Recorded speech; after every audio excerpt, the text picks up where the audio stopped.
guys probably know me from Instagram. My name is Sophie, if you're new. And this is my first YouTube video. So just a disclaimer, I probably haven't figured out how to edit yet. I asked on my Instagram a couple weeks ago for you guys to ask me questions for this video.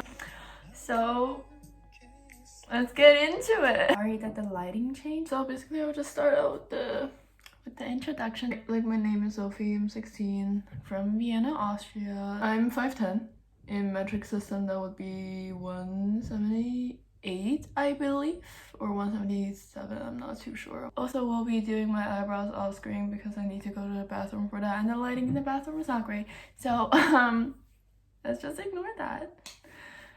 Okay, first question. Basically, we all deal with like an identity crisis on some levels. It's like you never feel like you belong like anywhere.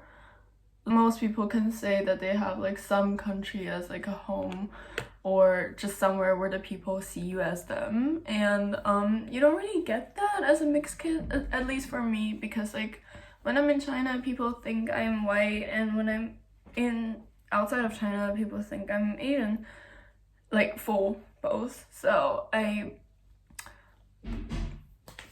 don't really feel like belonging everywhere. Next. Social media is not real life.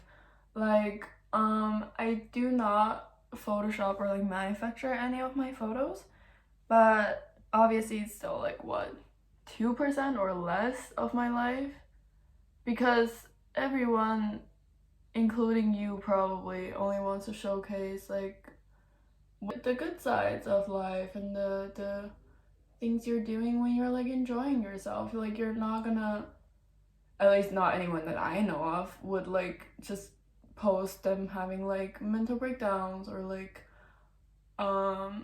when they're going through something like really traumatic. That's not something you usually like showcase. And it's obviously the same case with me. Like, I don't show the sides of me that I don't want to show. And of course my life gets like stressful all the time too. Like sometimes I have people DMing me saying that my life looks like perfect to them, but I just want to say that's absolutely not.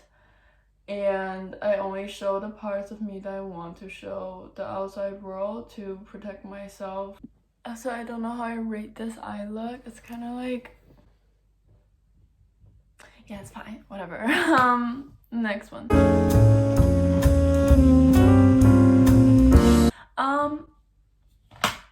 So I grew up in like China, and obviously I didn't have like a sense of style back then because I only had like uniform, and I don't know, like China's not the biggest like fashion scene out there. So when I moved here with like 9 to 12 was like a really questionable phase. It was just like Forever 21 shirts and like just cringy shirts with like skinny jeans, and like I had like a all black phase, but like not in like the emo kind. It was just like the trying to be edgy kind.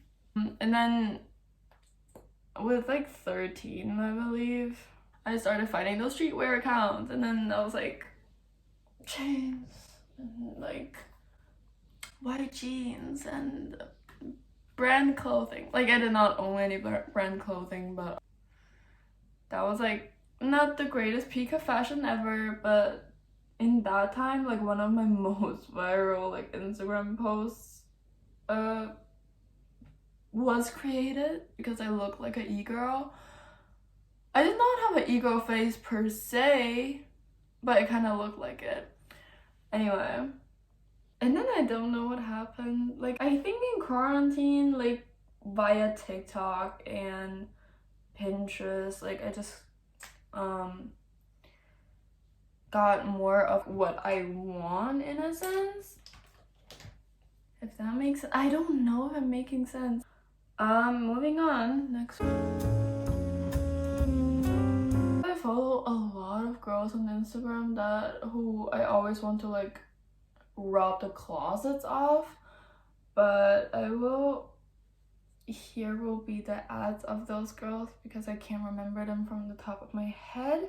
And also every girl on my fashion Pinterest board, to be honest, because I just love it when women.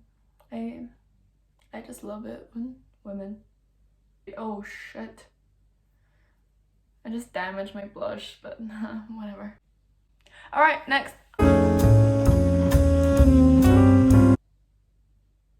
It's stressful. It's very stressful, to be really honest.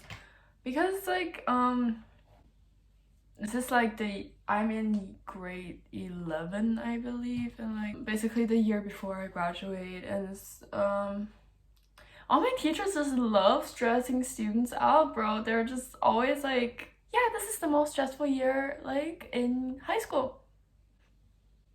It's just like I think I have 36 hours in a week, and it's just very stressful, and it has like school really takes a toll on my mental health. And sometimes I do like content days with my best friend where like we basically just take photos of each other, and like sometimes I would take like multiple outfits because I literally do not have the time to create any content. And if you've been following me on Instagram for like quite a while, you will probably notice that like I was like posting like every second day on like in summer, and like now I just post like once a week or even less because I just don't have the energy or motivation to like or time to create any content. But I also really love doing it, so it's like a dilemma. Okay, so I got into modeling when I was 15. I just applied to an agency for fun, to be honest. Like me and my friend were like talking about like applying to agencies, so we were just like joking about it. And then he called me like I think about a week later and was like, hey, I applied, they want to meet me or whatever. And I was like, what? That's so fucking cool, I'm gonna do the same. So basically we both got into the same agency, and it was like just for jokes and laughter. And then I realized I actually really like modeling. So, and also the agency wasn't that right for me, and I got the balls in quarantine to just quit like the agency. And